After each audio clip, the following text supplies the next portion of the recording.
Hi കൂട്ടുകാരെ, എല്ലാവരും സുഖമായിട്ടിരിക്കുന്നോ? സന്തോഷത്തോടെ ഇരിക്കട്ടെ, എല്ലാവർക്കും നല്ലത് മാത്രം വരുത്തട്ടെ എന്ന് പ്രാർത്ഥിക്കുന്നു കേട്ടോ. ഒരുപാട് നാളായി ഒരു വീഡിയോ എടുക്കണം എന്ന് വിചാരിക്കുന്നത്. ഇനി ഒരു ദിവസം കൂടെ ഉള്ളൂ അല്ലേ നമുക്ക് 2024 പോവാനായിട്ട്. 2025 വരവേൽക്കാൻ എല്ലാവരും ഒരുങ്ങിയിരിക്കുകയായിരിക്കും അല്ലേ.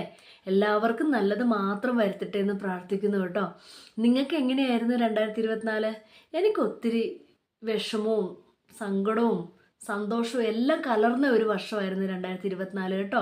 ഒത്തിരി അങ്ങോട്ട് സന്തോഷിക്കാനുള്ള വകയൊന്നും 2024 ഇല്ലായിരുന്നു. എന്നാലും കുഴപ്പമില്ലാതെയൊക്കെ അങ്ങ് പോയി, തട്ടിയും മുട്ടിയൊക്കെ അങ്ങ് പോയി. പിന്നെ പൊതുവേ നോക്കിയാൽ 2024 ഒത്തിരി സങ്കടങ്ങൾ തന്ന വർഷമാണ്. നമ്മുടെ വയനാടും കോഴിക്കോടും ഒരുപാട് കലാകാരന്മാരും എല്ലാം പോയൊരു വർഷമായിരുന്നു അല്ലേ. നമ്മുടെയൊക്കെ എന്താ പറയുക, ഒരു ഞെട്ടിയിരുന്ന ദിവസങ്ങളായിരുന്നു. വയനാടിൻ്റെയൊക്കെ ദുരിതം ഓർക്കുമ്പം ഇപ്പോഴും സങ്കടം വരുന്നു മനസ്സിൽ. സങ്കടങ്ങളും അല്ല കേട്ടോ, ഒരുപാട് വേദന ഉണ്ടാക്കുന്ന ഒരു അവസ്ഥയാണ് 2024 എന്ന് പറയുന്നത്. അതൊന്നും വരാതിരിക്കട്ടെ, ആർക്കും ഒരു വിഷമം ഉണ്ടാവാതിരിക്കട്ടെ. ഒരു നല്ല കാലമായിട്ട് 2025 കടന്നു വരട്ടെ എന്ന് പ്രാർത്ഥിക്കുന്നു. എപ്പോഴും ദൈവത്തോട് പ്രാർത്ഥിക്കാൻ അത് മാത്രമേ ഉള്ളൂ. 2024 പോലെ ആവരുതേ 2025 പിന്നെ സങ്കടങ്ങൾ വന്ന മനുഷ്യരോട് കൂട്ടുകാരെ, സങ്കടങ്ങൾ വന്നവരുണ്ടാവും, ഒരുപാട് സങ്കടങ്ങൾ വന്നവരുണ്ടാവും. ആ 24 അങ്ങനെ അങ്ങ് കൊണ്ടുപോയെന്ന് വിചാരിക്കുക. നമുക്ക് 2025 വരവേൽക്കാന്നേ, സന്തോഷം ഉണ്ടാവുന്നേ. ഒരു സങ്കടം വരുമ്പോൾ ഒരു കുന്നുള്ളപ്പോൾ ഒരു ഇറക്കം ഉണ്ടാവും, ഒരു ഇറക്കമുള്ളപ്പോൾ ഒരു കുന്നുണ്ടാവും എന്ന് പറയുന്ന പോലെ സങ്കടങ്ങളുള്ളവർ വിഷമിക്കണ്ട കേട്ടോ. നല്ല കാലമായിരിക്കുന്നേ നമുക്ക് അടുത്ത വർഷം. നമുക്ക് അങ്ങനെ വരവേൽക്കാം 2025. നമ്മൾ അങ്ങനെ നല്ലത് വരട്ടെ എന്ന് നമുക്ക് പ്രാർത്ഥിച്ചിട്ടിരിക്കാം.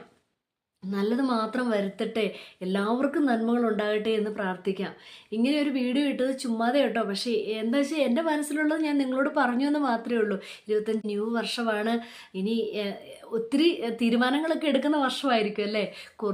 കുറേ ആൾക്കാരൊക്കെ നന്നായിട്ട് തീരുമാനങ്ങളൊക്കെ കൊണ്ടുപോകും. എന്നെപ്പോലുള്ളവരുണ്ടല്ലോ, എന്നാൽ പിന്നെ ഈ വർഷം നല്ലൊരു തീരുമാനം എടുക്കാമെന്ന് വിചാരിക്കും. അത് കുറച്ച് കഴിയുമ്പോൾ അതങ്ങനെ അങ്ങ് ഇതായി പോകുന്നേ. ഒന്ന് നീണ്ടു പോകുന്ന തീരുമാനങ്ങളൊന്നും എനിക്ക് എടുക്കാൻ അറിയത്തില്ലെന്നേ. എല്ലാവരും ഒക്കെ പറയുന്ന കേൾക്കുമ്പോൾ ഞാൻ വിചാരിക്കും, എന്നാൽ ഞാനും എടുത്തേക്കാം ഇന്ന് ഇങ്ങനെ ഒരു തീരുമാനം. പക്ഷെ ഉണ്ടല്ലോ, എനിക്കൊരു ആഗ്രഹം ഉണ്ടായിരുന്നു. എൻ്റെ ദേഷ്യമുണ്ട്, എനിക്ക് നന്നായിട്ട് ദേഷ്യമൊക്കെ വരുവേ. അപ്പം ഞാൻ പ്രാർത്ഥിക്കും, ഈ വർഷമെങ്കിലും എൻ്റെ ദേഷ്യം ഒന്ന് കുറച്ചിരുന്നെങ്കിൽ നിനക്ക്. പക്ഷെ നടക്കൊന്നുമില്ല. ഈ വേദന വിഷമമൊക്കെ വെച്ചിരിക്കുമ്പോൾ ഈ ദേഷ്യമൊക്കെ പയ്യെ അങ്ങ് വന്നു പോകുന്നതാന്നേ. അതെല്ലാവർക്കും അറിയാം, വീട്ടിലുള്ളവർക്കെല്ലാം അറിയാം. അതേ ഉള്ളൂ എൻ്റെ തീരുമാനം. അല്ലാതെ എൻ്റെ സ്വഭാവം മാറ്റാൻ എനിക്കറിയില്ല, എൻ്റെ സ്വഭാവം എന്താണ് മാറ്റേണ്ടതെന്നൊക്കെ. ആർക്കും ഉപദ്രവം ചെയ്യാതിരിക്കുക, ആരുടെ അടുത്ത് അധികം ഒന്നിനും പോവാതിരിക്കുക, എല്ലാം മിതമായിട്ട് മാത്രം ചെയ്യുക. അങ്ങനെയൊക്കെ ഒരു തീരുമാനങ്ങൾ എടുക്കാമെന്ന് വിചാരിക്കുന്നു. എങ്ങനെ നടക്കുമെന്നൊന്നും അറിയത്തില്ല കേട്ടോ. പക്ഷെ നിങ്ങൾക്കും എങ്ങനെയൊക്കെ ആയിരിക്കുമെന്ന് ഒന്ന് കമൻ്റ് ഇടുക കേട്ടോ. കഴിഞ്ഞ വർഷം എങ്ങനെയായിരുന്നു എന്നൊക്കെ നമുക്കും അറിയാലോ. എങ്ങനെയൊക്കെയാണ് പേഴ്സണലായിട്ട് എന്തൊക്കെയാണെന്നൊന്നും നമുക്ക് അറിയത്തില്ല. എൻ്റെ ഫാമിലി 1000 ഫാമിലി മെമ്പേഴ്സ് ആയിട്ടോ, 1000 പേരെന്നൊക്കെ പറഞ്ഞാൽ ഞാൻ ഒരിക്കലും പ്രതീക്ഷിക്കാത്ത ഒരു അവസ്ഥയാട്ടോ. ഞാൻ പ്രാർത്ഥിക്കുമായിരുന്നു എനിക്കൊരു 500 സബ്സ്ക്രൈബേഴ്സിന് തരണേന്നൊക്കെ.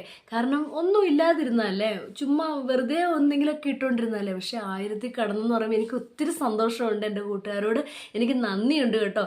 ഈ വർഷം നന്ദി പറഞ്ഞില്ലെങ്കിലോ, അതുകൊണ്ട് മാത്രം ഞാൻ ഇന്ന് ഈ വീഡിയോ എടുക്കുന്ന കേട്ടോ. എല്ലാവർക്കും സന്തോഷം. എന്നെ സപ്പോർട്ട് ചെയ്യണം, എല്ലാവരും സപ്പോർട്ട് ചെയ്യണം. എന്തെങ്കിലും തെറ്റുകളും കുറ്റങ്ങളൊക്കെ എൻ്റെ വീഡിയോയിൽ ഉണ്ടാവും, ഒത്തിരി ഉണ്ടാവും. അതൊക്കെ എനിക്ക് പറഞ്ഞു തരണം. മോശമായിട്ട് ആരും കരുതരുത് കേട്ടോ. ഒരു വിഷമം സങ്കടമൊക്കെ വരുമ്പോൾ ഞാനിങ്ങനെ വീഡിയോ ഇട്ടങ്ങ് ചെയ്യുന്നേ ഉള്ളൂ. അല്ലാതെ ഒത്തിരി എന്താ പറയുക, അങ്ങനെ ചെയ്യാനോ ഒന്നും അറിയത്തില്ല. വീഡിയോ അങ്ങനെയൊന്നും ചെയ്യാനൊന്നും അറിയത്തില്ലാത്ത ഒരാളാണ്.